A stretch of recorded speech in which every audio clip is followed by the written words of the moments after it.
Assalamualaikum warahmatullahi wabarakatuh. Selamat malam. Kita dari kelompok paliatif mau menjabarkan presentasi tugas paliatif yang sudah kita buat. Presentasi akan dilakukan oleh Kak Rina.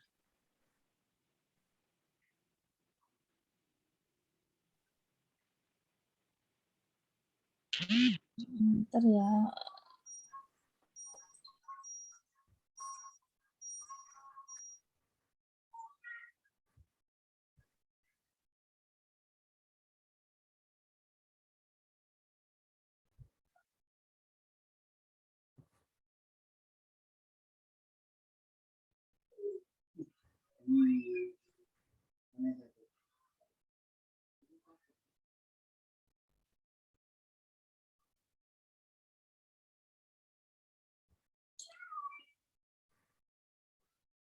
Baik, Kak Rina, silakan dipresentasikan materinya. Assalamualaikum warahmatullahi wabarakatuh. Kita mulai saja ya. Studi kasus keperawatan paliatif pada lansia.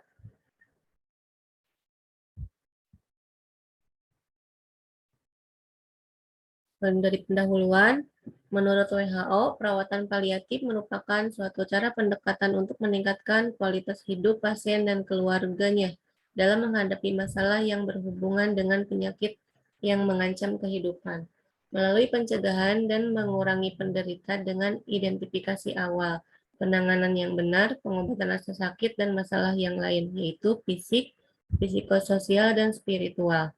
Dalam perawatan paliatif, hal yang paling penting adalah bagaimana meningkatkan kualitas hidup lanjut usia pada sisa hidupnya agar dapat berhasil. Dituntut kepekaan, keahlian, teknik, dan kerjasama tim yang baik.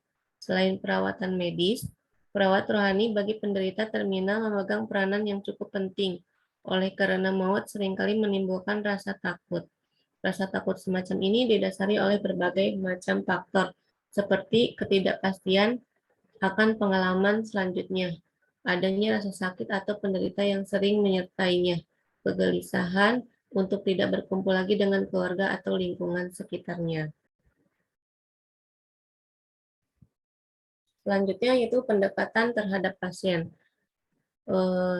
yaitu mengidentifikasi pasien dengan penyakit terminal. Pada lanjut usia, identifikasi pasien terminal tidak boleh terlewatkan begitu saja, hanya dengan pertimbangan usia yang memang telah lanjut.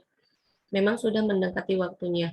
Justru pelayanan yang terbaiklah yang layak diberikan pada lanjut usia. Walaupun demikian, harus diingat juga bahwa lanjut usia yang sudah sangat tua juga dapat dianggap sebagai pasien terminal, walaupun tidak menderita penyakit aktif dan progresif, hanya saja pendekatannya yang berbeda.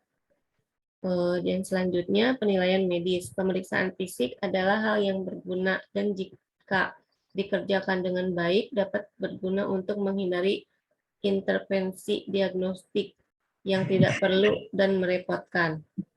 Mencatat tingkat progresivitas penyakit dapat membantu memilih tindakan yang mempunyai efek-efek yang optimal. Selanjutnya yaitu penilaian aspek-aspek psikososial. Kebutuhan psikologi pasien lanjut usia adalah jaminan yang dapat waktunya ia harus menyerahkan otonomi dan kendali pada orang lain. Yang penting adalah tidak melanggar individualitas personal atau harga dirinya. Adalah yang penting juga bagi orang yang merawat untuk mengetahui faktor-faktor yang mempengaruhi harapan dalam penyakit terminal. Yang selanjutnya yaitu aspek religius dan etika. Ketika agama sudah menjadi ukuran sentral dalam hidup, adalah mungkin agama memegang peranan penting menjelang kematian, terutama bagi mereka yang menganggap adalah penting. Ini akan melepaskan mereka dari rasa cemas, ketakutan akan sesuatu yang akan terjadi, dan perasaan bersalah yang akan menghasilkan relaksasi fisik yang meringankan rasa sakit atau gejala lainnya. Ritual keagamaan menyiapkan kebutuhan psikospiritual yang dalam dibandingkan cara non-religius. Yang selanjutnya yaitu pentingnya kerjasama tim. Kualitas interaksi di antara para anggota tim ini akan direfleksikan dalam kemampuan tim tersebut untuk menyediakan pelayanan yang baik kepada pasien. Perawatan pasien akan optimal ketika terdapat rasa sakit menghargai di antara para anggota tim. Berbagai informasi dan keahlian memungkinkan tim tersebut untuk melaksanakan pekerjaan lebih baik daripada individu-individu yang bertindak sendiri-sendiri. Selanjutnya yaitu pemberian informasi kepada pasien dan keluarga. Di sini ada pemberitahukan kepada pasien.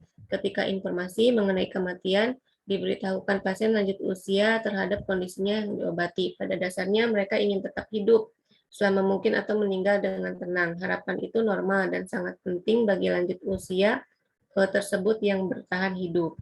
Beberapa lanjut usia lebih nyaman bila diberitahukan bahwa waktu mereka itu sudah dekat. Pasien harus diyakinkan bahwa mereka akan tetap nyaman dan tidak menderita nyeri. Juga harus dikatakan bahwa tidak ada yang bisa dilakukan untuk memperpanjang hidup dan kematian akan berlangsung secara damai. Ini akan mengurangi rasa sakit tentang kematian tersebut. Yang selanjutnya memberitahukan kepada keluarga. Kita harus memberitahukan kepada keluarga walaupun mendapat fasilitas kesehatan yang profesional. Pasien nanya, mempunyai waktu yang singkat. Keluarga mungkin tidak siap untuk kematian dan sangat merepotkan. Bila mereka tidak diperingatkan, kesempatan untuk mengucapkan selamat jalan dapat terlewatkan dan ini dapat menyebabkan kesedihan yang mendalam yang menimbulkan rasa kehilangan. Oleh karena itu, keluarga dekat harus diberitahu mengenai hal ini. Tahap-tahap penerimaan terhadap kematian yaitu satu, pengingkaran. Hampir setiap penderita pada fase ini masih menyaksikan diagnosis dari dokternya. Lansia dapat berpikir mungkin sekali diagnosis dokter itu keliru. Terus yang kedua yaitu marah dan iri. Penderita mulai mengeluh tentang dokter dan perawat yang tidak bisa merawat, keluarga yang kurang perhatian, lampu yang pada malam hari dimatikan dianggap sebagai suatu tanda bahwa mereka sudah tidak mau memperhatikannya lagi. Bila pada saat semacam ini ia diberi pengertian yang baik, ia merasa dihormati dan fase ini akan dilampaui dengan cepat. Yang ketiga yaitu tawar-menawar. Fase ini biasanya berlangsung tidak lama. Kelakuan penderita menjadi normal kembali dan kadang-kadang terlalu baik. Hal ini haruslah dianggapi secara baik dan hendaknya diselesaikan secara sempurna. Hiburan dengan mengarahkan ke segi religi dapat dilakukan. Dan selanjutnya yaitu depresi. Penderita biasanya sedih untuk meninggalkan keluarganya, walaupun kita mengatakan jangan sedih. Pada fase ini biasanya penderita sering berdoa dan memohon kepada Yang Maha Esa, atau lebih tepat bila dikatakan berdialog. Ia mulai memikirkan hal-hal yang akan datang. Fase ini sangat bermanfaat bagi penderita agar ia dapat meninggalkan dunia yang fana ini dengan damai dan masuk ke dalam fase berikutnya. Yang kelima yaitu penerimaan.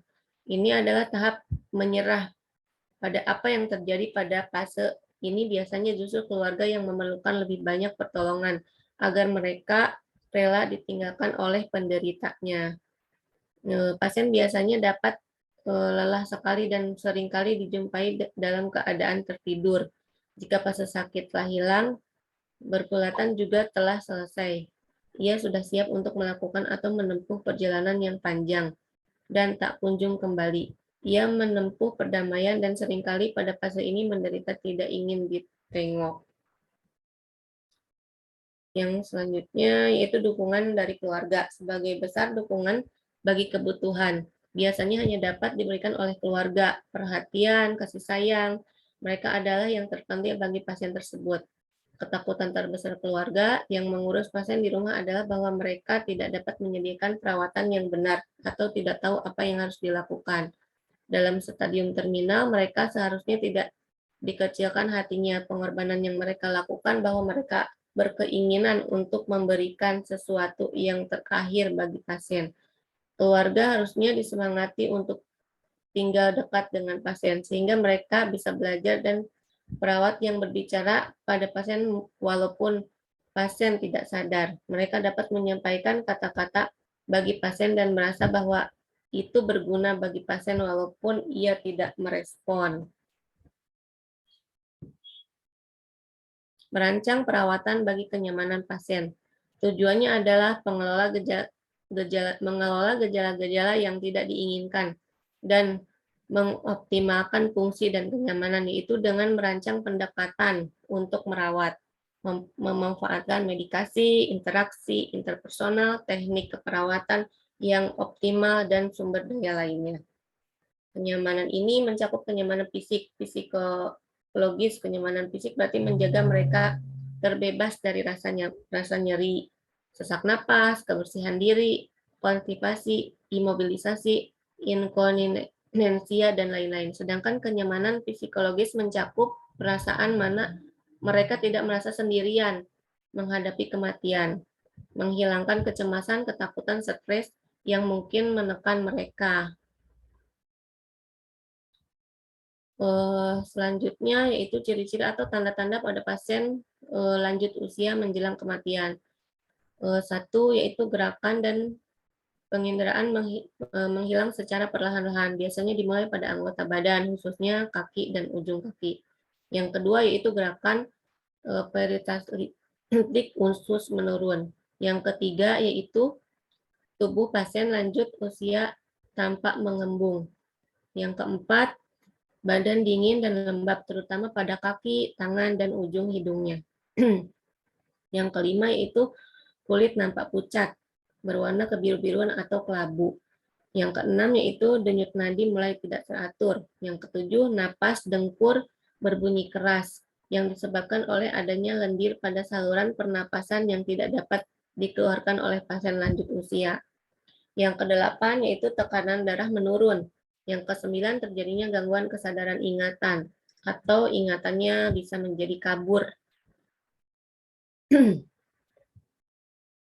Kesimpulan yang di sini yaitu perawatan paliatif pada lanjut usia adalah bagian penting dalam pelayanan geriatri. Perawatan paliatif bertujuan untuk meningkatkan kualitas hidup pasien dan keluarga. Pada pasien paliatif, prioritas pelayanan kesehatan berubah dari pengobatan dan perawatan. Perawatan paliatif ditunjukkan pada pasien dengan kanker semua stadium, bisa HIV/AIDS dan kelainan yang bersifat kronis.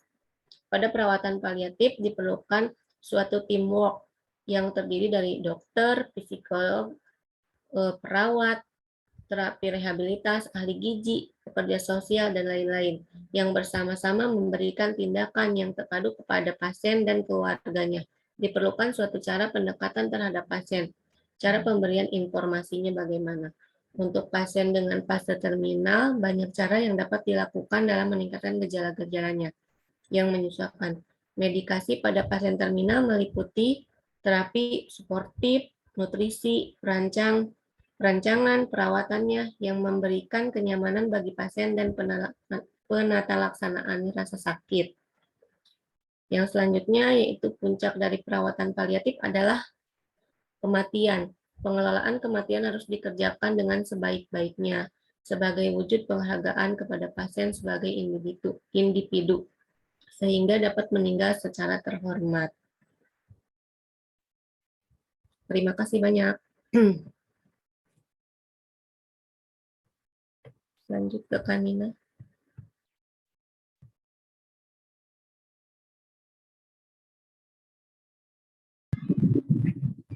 Maaf, Kak Nina nggak ada suaranya.